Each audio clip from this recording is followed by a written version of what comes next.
Okay, I'll tell you what Google's looking for. So Google is looking for first person information. So they want people who have gone through the experience to write about it. So today's agenda is going to be, we're going to be quickly talking about what SEO is, just so we're on the same page. I'm going to be taking you through a little bit of a demo that I've already completed. Just for time's sake purposes, I don't want to do it from the beginning to the end.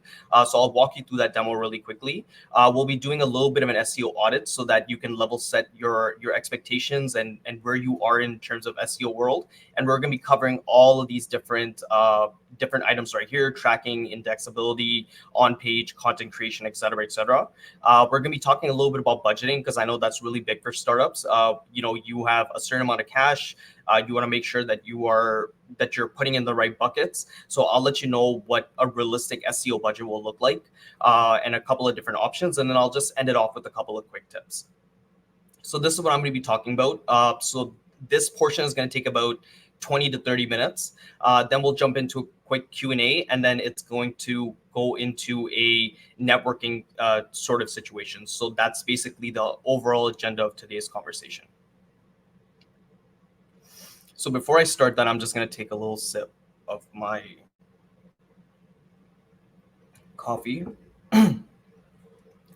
So what is SEO? So how I define SEO is that it's basically just a process to get the keywords that you want to rank for higher on search engines. What are search engines? Search engines are basically platforms which use algorithms to rank pages higher or lower based on their quality and what they perceive that the visitor is going to want. Algorithms are made up of over 200 ranking signals, but really the key factors that I've at least found is that there's really an 80-20 rule here, where 20% of the ranking factors make up for 80% of how well you actually rank. And some of those key factors include how well your content's written, how good your backlinks are, and user signals. So basically, when people come on your website, how long do they stay on your website? How much do they engage on your website, et cetera, et cetera. You can check out some other stats over here. So SEO is still, where most of the buyer journey starts for at least B2B. If you're not ranking on the first page, you're not likely to get any clicks. And 49% of marketers report that, and this is from like tech startups, like 49% of people from these startups or from these marketing teams do indicate that SEO is their best channel. And having worked with so many different startups and enterprises, I can sort of vouch for that. A lot of traffic comes organically. The best converting traffic is usually organic. And usually when my team is brought in is that when paid ads have kind of reached their pinnacle, it's too expensive to advertise anymore. And then we start working on SEO to bring down people's CAC. So those are usually the situations that I'm sort of brought into. So I can vouch for a lot of these stats. I wanted to do a quick demo as to how SEO works. So I'll just jump into that right now. So this is basically like this is what SEO people do, by the way. So if you hire an SEO person, this sort of image breaks down almost 90% of what is being done on SEO. So let's just walk through this really quickly.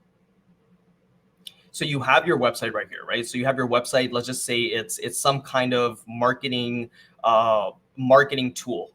So what you're gonna end up doing is that when you have your website, you're going to have your key pages, right? So there's key page number 1, key page number 2, key page number 3, key page number 4. And these are more like landing pages where you're talking about specific services or specific features that you really offer. And this only happens once you've done keyword research, which we'll do later. But you're going to get to determine what are the hot keywords, the hot conversion terms that are currently on your website. You could also go to your competitors. One of them must have invested into SEO, so you can copy their sort of framework as well to kind of indicate to you what are the important pages that need to be built. But hypothetically, let's just say one of the features that you have in your tool is email automation software. So this is a term I'm pretty well versed with. Me and my team, we've ranked for this keyword in the top spots over the last 3-4 years. So what we basically went ahead and did was, when you're doing SEO, it's very important that you follow this sort of structure. So you have your key pages, that's fine. But what you should start to do is start focusing on one keyword at a time. So you have email automation, right? So what your next step to do, or your next step, or how we do SEO is that once we have this page built or this landing page built, we're going to go ahead and we're going to start to create blogs that are relevant to this keyword. So what is email automation software? Top 10 email automation softwares out there, best email automation template, best email automation metrics to track. So you're basically going to write all the blogs that are related to that specific target. And what you're going to do is you're going to start to internally link it back to your key page. So this is going to send a lot of authority signals to Google, telling them that, hey, this company is an expert on email automation and they have a page for it. And all of the authority pages, all the blogs are linking back to this one page. And what's going to happen is that this keyword will start to rank higher and higher and higher. This is a slow burn process, but just by doing this for literally 50% of the keywords that I've ever come across, this would be enough to get you ranked on the first page. Now, if you want to make it faster, what you start doing is you start adding backlinks to it. So there's many different types ways to get backlinks. Once again, I'll discuss this a little bit later. But what you're going to start to do is you're going to start to take these backlinks and buy these backlinks or get these backlinks somehow, and you're going to start to point them back to your main page. And if you don't know what a backlink is, it's basically when another website puts your URL on your website. So say someone writes a guest post or someone writes an article about your company and they put your URL on their website in the blog back to your website, that's a backlink. And that's basically like a trust signal. That's basically like another website saying, yes, this other website or your website exists, and I trust it enough to put their URL and send my traffic to that website. So it's like a vote of confidence.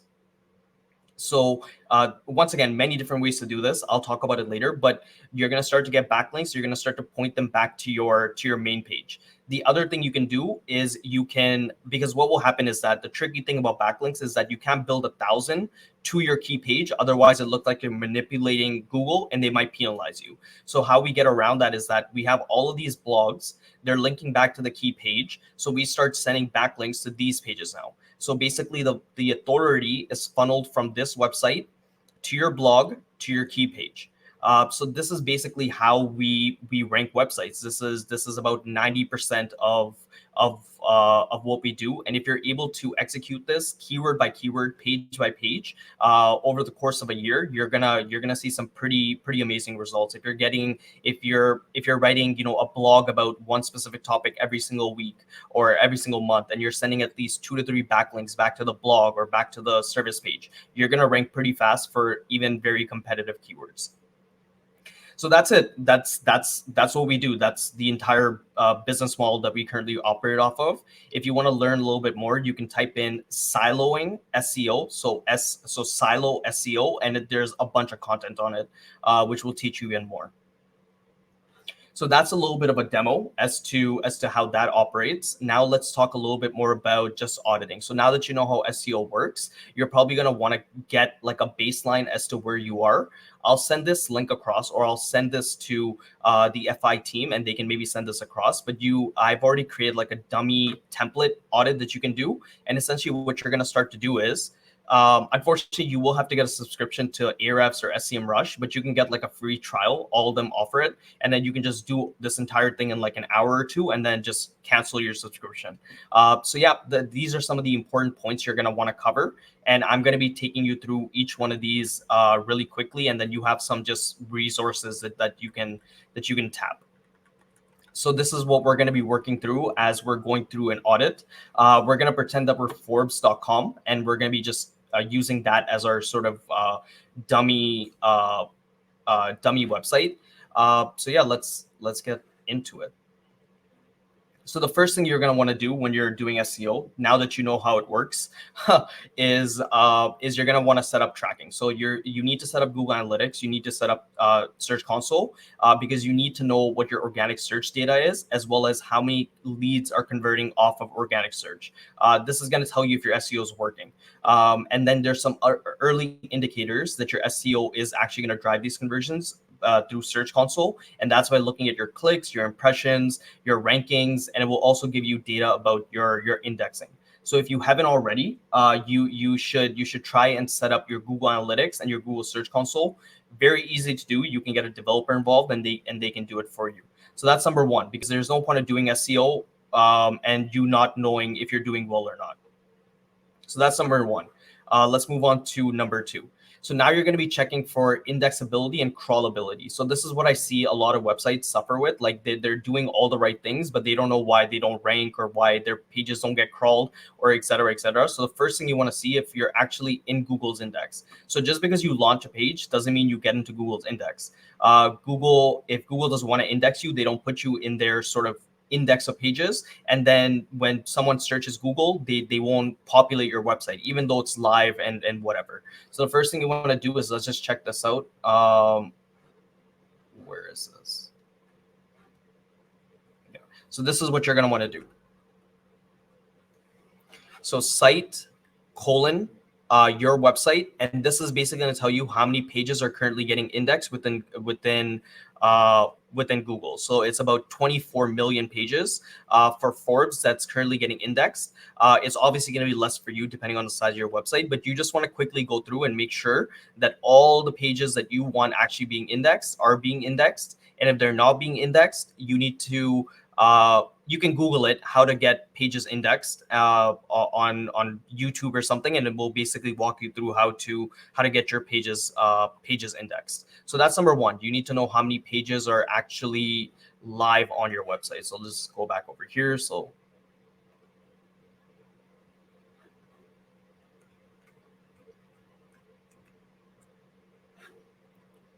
okay, for some weird reason, it's view only for me.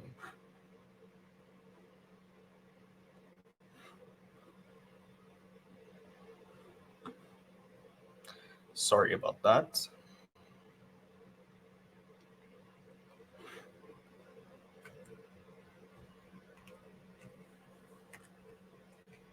So yeah, so you start putting it in, and then whatever your competitors are, just repeat the exact same step, and then you'll have a baseline as to what's kind of going on. So that's really like step number. That's really like step number one. The next thing you want to do is you want to go to your website, and you want to get something that you can toggle JS on and off. So I don't know what plugin this is, but if you search it, JavaScript disable extension, you'll find it. So you just want to turn your JavaScript off, and you want to see how your page sort of behaves. So you can see already a lot of content has just gone missing. So Forbes knows what they're doing, and they have so much authority built up, but you want to maybe do this on your website on the key pages, just to make sure that you have the content that's actually JS free. So they're probably doing something behind the scenes. So if you have that much JS content, you can get something called pre-render IO, and it will basically populate it for search engines only. But in your instance, if you don't want to do that, just make sure that at least you're going on your website and making sure that when you turn JavaScript off, your content still appears. Otherwise, Google might not be able to pick up on it. And a lot of the people who do this are going to be very shocked. So just brace yourself, because a lot of your websites are JavaScript heavy, and they might not actually be getting crawled. So let's go back. Yeah, so once you've checked that out, everything checks out. If any of this stuff is happening, you should probably talk to a developer, and they'll help you out, or you can talk to an SEO person. They'll sort of further help you out. Now, what you want to do is just some keyword research. So once again, once you get Ahrefs or SEMrush, you can start doing a lot of this stuff. So you can, for example, this is Forbes. So this is where you're getting the DR number. So there's this 94. So we can take that, and we can put this here. So domain rating is basically a number made up by Ahrefs, which is telling you how authoritative your website is in comparison to all the other websites that sort of exist. So this is a very, very authoritative website. So it's on a scale from 0 to 100. Most of you guys, if you have a new website, is probably in like the single digits, but you want to just track as to how authoritative you are, because it hypothetically influences what kind of keywords you can rank for. And that's what we're going to check out next. So when you're here, what you can do is you can check out your keywords. If you have a lot of keywords, you might want to remove your brand. So you can just come over here, more filters, keywords, does not contain whatever your brand name is, so that you're getting rid of all your brand, because it doesn't really matter if you're with your brand. I think you're going to rank for it anyways. So that's why we remove it. So you can check out all the keywords you're currently ranking for and what pages, what positions. And what you're going to want to do is, while you have this free membership, export all of your keywords, right? So take all your keywords and then do the exact same thing with your competitors. Just take all the keywords out and put them into a folder. So you put them into the folder, and then what you do is you copy paste all the keywords into one folder, into one spreadsheet, and we just call it master because it's like it has all the different keywords. And now what you can do is you can start putting filters on, right? So you go over here, you go into data, and you can add in filters. So you just have to press add filter, and now what you can do is you can find out amongst all your competitors, including yourself, what are the highest trafficked keywords, which keywords are or what are the highest traffic keywords, which keywords have the most amount of search volume. So when you do this exercise, you have to take it with a grain of salt. Like, obviously you don't want to rank for any of these. A good way around it is you can filter your positions. So it has to be ranking in the first 2 pages. That always helps. You can toggle around keyword difficulty. So now let's just check out everything. So this is like how hard a keyword is to rank for. So on a scale from 0 to 100, so all of these are very hard to rank for. So if we want to find the keywords that are not hard to rank for, all we do is it has to be less than, let's just say 20, right? So just match this up with your domain rating. And then you'll know what kind of keywords you should try to go after. So now we have a couple of different terms that we can go after. But when you do this research, you're obviously going to have a lot more success at it. So I already did it for a little bit. So let me just put a filter on here. And yeah, so like I basically go ahead and I just put ones next to ones I want to rank for, and then you can see over here there's some keywords that are good, that have traffic. They're obviously very competitive, but this is just like an example. Like you should try to do this yourself. So we come over here, I kind of just laid out the process. So once that is done and you have your list of keywords, you want to start doing on-page optimization. So for each one of these pages, which are super important to your website. So for your service pages, for your homepage, for your blogs, for your most important blogs, what you want to do is you want to go back and start injecting some of the keywords that are important for that page onto the page. Now there's a couple of different places you can do it. So homepage, service, product pages, key blogs. You should try to get your keywords into your title tags, meta descriptions, heading tags, body copy, internal links. So for example, you can get this tool as well. It's called Marketing Syrup, SEO Pro extension. You can get this tool, and it will tell you basically, so the title tag. So this is severely under optimized. Obviously, Forbes knows what they're doing. So they're probably doing some stuff, but for your instance, it should be optimized. So you should have the proper amount of characters in there. Same thing with your meta description.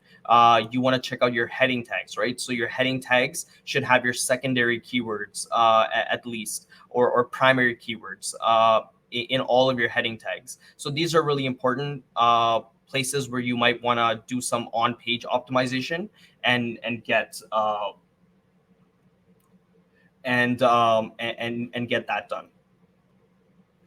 Just continuing with on-page optimization. So here's some other tips. So like basically how you want to do on-page optimization, if you're not an expert SEO person, is just take your keyword, whatever you want to rank for, put it into Google, because Google will tell you what's ranking. And then all you have to do is basically find 3 or 4 competitors that look like you, that are creating the content that you want to create, and then basically just add in those best sections. Like look at their title tag, look at their meta description, look at their heading tags, look at other elements that they might have on that page, and try to do a better job of that. Like that's, once again, like 80-20, that's what we do. We look at what's already working. We take the best out of whatever's working, and then we try to make it even better. So this goes for both pages as well as blogs that you might want to do. So just look at your competitors. Let them do all the hard work, and then you just can sweep in and try to take their best sections, and obviously add your own unique insights and make it better. But that's how you would go about it. So now we're going to get into, and sorry, I'm moving a little bit fast. I only have a particular amount of time that I can present within. So I just want to cover everything. So I apologize if I'm going fast. But yeah, let me just get into content really quickly. So once again, once you're done your keyword research, you're going to have a lot of really good topics. You're going to have a lot of really good pages that you might want to write information about. So now what you're going to start to do is you're going to start to create the content, right? So you're going to be creating landing pages. So these pages right here. So you might be creating some of these pages right here. With email automation, maybe there's some like a email warming service that you might have. So all of these are going to have their own individual pages. So if you don't have them, make sure you create them, and then you're also going to be writing blogs that you've sort of found through your research as well. You have a couple of different options. You can write it yourself. You can hire a freelance or an agency, or you can hire like a service like draft.co. So I'm going to be talking about a lot of the options you're going to have in a little bit later. But yeah, so there's some options for you to get that content written. And basically, this is the process. Once again, I didn't want to leave anyone hanging. So, first you pick your keyword to target. You do your research. Whether you have a tool, you can use that. If you don't, just use Google. You can create a little bit of a brief for your writer or for yourself. You write the content, or you get the content written. It gets reviewed, and then it gets published. So that's basically the easiest process that I can really define for content creation. It also helps if you have like a Kanban board, like a Notion board, or like ClickUp or something where you can organize all this and move it through swim lanes, so everyone is aware of where the process is. That also really does help. Here's some other, just a lot of information about keyword content optimization. Content's obviously the most important part of SEO, at least from my perspective. So there's just some information for everyone to look at on their own time as to some other content creation ideas. Now we're into backlink building. So backlink building, once again, is when another website puts your URL on their website. It's like a vote of confidence to Google that yes, your website is valuable enough for someone else to link to it. And this is really why Google is Google. Like backlinks is what differentiated them from every one of the other competitors, and that's why they currently have anywhere from 80 to 90% of the market share. It's because they're the first ones to think of backlinks as like as a vote of confidence.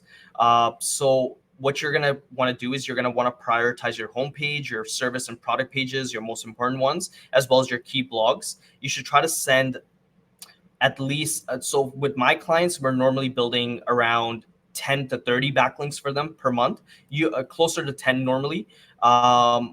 But it all boils down to cost. Like each one of these backlinks is going to cost you at least like $100, $200 at a minimum. Actually, not at a minimum, but like on average, it's going to cost you that much. So it really depends on your budget. But if you build backlinks, it takes you less time to reach your goal. So you just have to weigh that. Are you willing to wait for 6 more months, or are you willing to invest $6,000 into backlink building? So like those are the conversations we kind of have with our clients. So how many backlinks to build? Yeah, so it really depends on how many you already have, how many your competitors have. That's going to be another big thing. And usually we're building like 5 to 30. And by the way, if you have this Ahrefs, you can find your backlinks right here.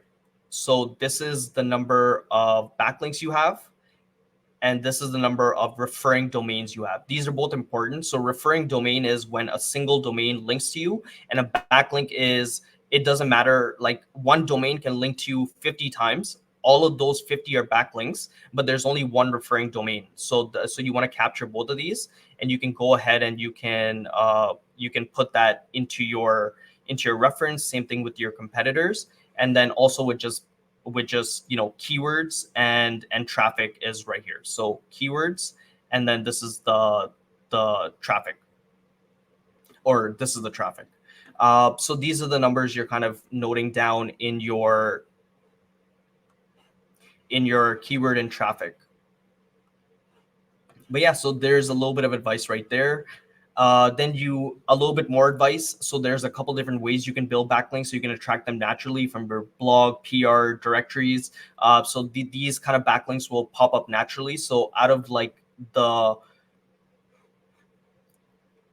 the million referring domains, I estimate probably 70% of these links were built just naturally. Like they're just people referencing Forbes, or they're just people who are adding them to directories, or content roundups, stuff like that. So like a lot of these were probably natural. The thing with natural is that it only really starts to kick in when you already have a certain amount of traffic and you already have a certain amount, because then you're getting eyeballs on your website. And also you can't really control it. So it's going to go to whatever page because it's completely out of your control. And we want backlinks going to this page and this page and this page. And that's just not realistic. You can't really control it when it's natural. The second thing you can do is you can buy it from marketplaces. So there's a couple of different websites: Fat Joe, No BS Links, Authority Builders, and you can buy backlinks, and they cost anywhere from $100 to $500 per link. I have one of these websites pulled up. I use this not anymore, but when I was first starting and I didn't really have a backlink department made up, so I used to get it from this. So you can check out some of the prices. So obviously, the more authoritative they are, the more they're gonna end up costing you. So this is how much it costs USD. We can obviously get it a lot cheaper. So our backlinks cost half of this because we're directly the source, whereas Fat Joe puts a markup on it, right? So they're marking these backlinks up at least, 3-4x what they're actually paying for them. Or you can hire an agency. But the catch with an agency is that you have to pay the person to find these backlinks.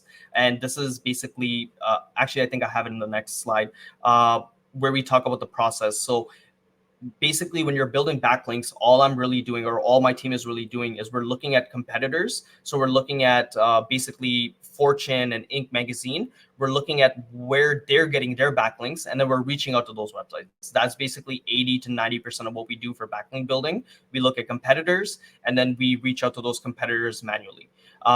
So that's what, if you hire someone, that's what they're going to be doing. But then you have to have a backlink budget as well, right? So you have to actually pay for the backlinks, because that's like the webmaster of that website is most likely going to expect you a payment for them putting a backlink on your website. It's very similar to PR. And once again, there's a ton of YouTube content on it, so you can just learn what backlink building is. But you're gonna have to pick one of these three options. Most likely, it's gonna be this one if you want to keep it probably like the least amount of cost. But this will provide you the best amount of quality. And obviously, links don't cost that much because there's no markup when you work with someone who's getting them directly. And then there's reporting, right? So these are some of the things which you want to report on every single month just to make sure that you're making progress. So there's Google Analytics. You're looking at organic traffic. You can make it geo-specific. So if you don't want to look at the entire world, you can just look at US, Canada, or wherever you're sort of operating. You also want to make sure your conversions are set up so that you can actually track which ones are coming through search engines. This is going to be really important. Then you're tracking on your search console how your clicks are improving, how your impressions are improving. That's another thing you would want to do. And then you can leverage search tools to see how your domain rating is improving, how many keywords, how much traffic, how much referring domains, and then basically if you set up rank tracking, how that's sort of going as well. All of these stats you can get for free.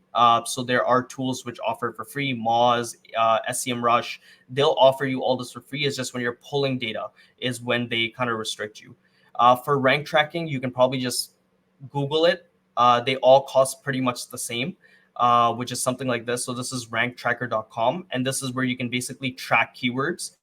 So you know which specific ones are going up and down. So for this example, I would be tracking all of these keywords. So I would be tracking email automation software. What is email automation? So I'd be tracking these to see how well it's kind of progressing.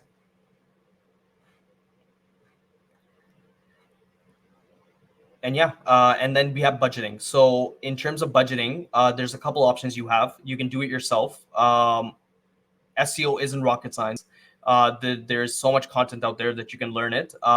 What I estimate is that you're probably gonna have to invest at least 20 hours up front to do all this auditing, all this stuff, maybe watching a couple YouTube videos. But basically, if you follow what I just told you, you're gonna be fine. And then it's gonna be probably a 20-hour investment from your end every single month, because you have to get the content written or write the content. You have to buy these backlinks. You have to make the improvements. You have to do the keyword research. You have to do the reporting. And you can probably expect below average to average results from doing this. So you will see growth if you implement what I'm saying. But it's just like competing against someone who has experience. You might be a little bit outmatched, but you can do it yourself. And this is how much I believe it's going to cost you to do it. You can hire a freelancer. So this will reduce your time investment to like 2 to 4 hours, 2 to 5 hours, because you're still going to need to be involved, going to meetings, helping with content ideas, stuff like that, reviewing the content. But it's a lot more hands off. This could cost anywhere from $500 to $5,000 per month. Plus, you're going to have to budget for content. So someone's going to have to write the content. You're going to have to budget for content and backlinks here as well. But here especially, because you have the specialist, and this specialist won't be able to do anything unless they have a content budget and unless they have a backlink budget. So these are very conservative estimates. Obviously, this could go a lot higher as well.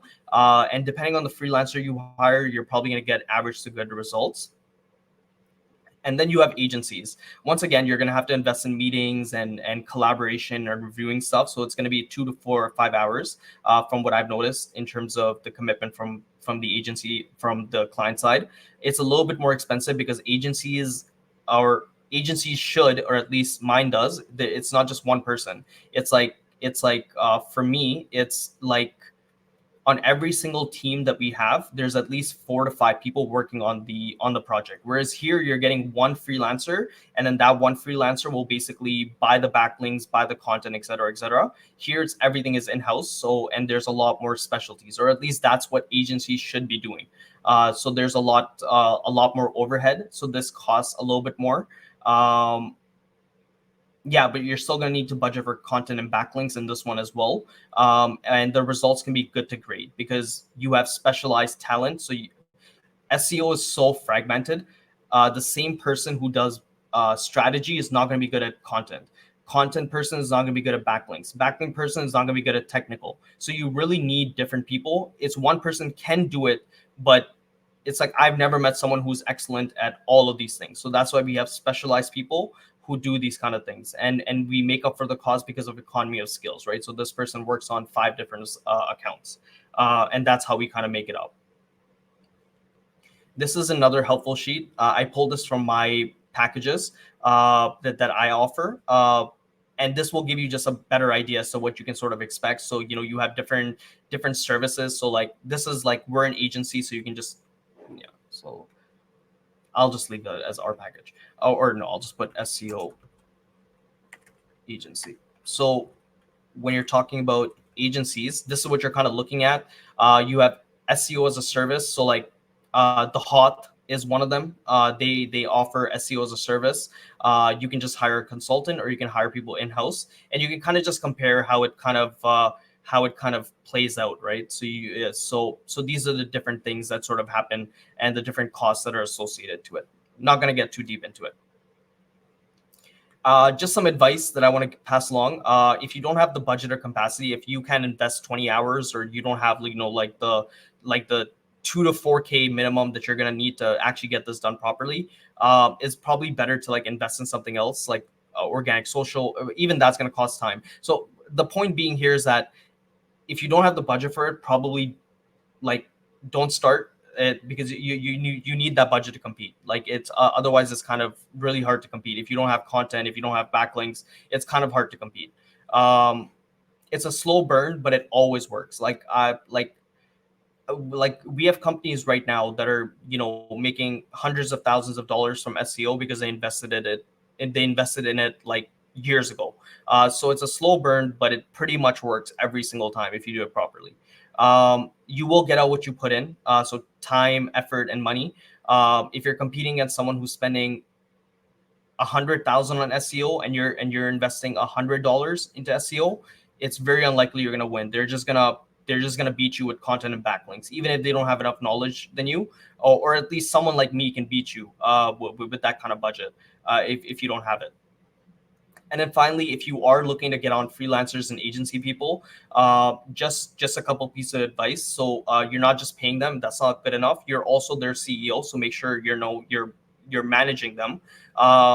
This involves training, nurturing, motivating them, clearing path and blockers for them, letting them make decisions because you're hiring them to sort of work on your SEO. So give them that sort of bandwidth. And if it's not working, cut it off and try it again. So that's just my piece of advice. And then I'll come back to this slide. There's some appendix that you can sort of go over. But yeah, in any case, that's it for my presentation. Feel free to connect with me at any of these different avenues.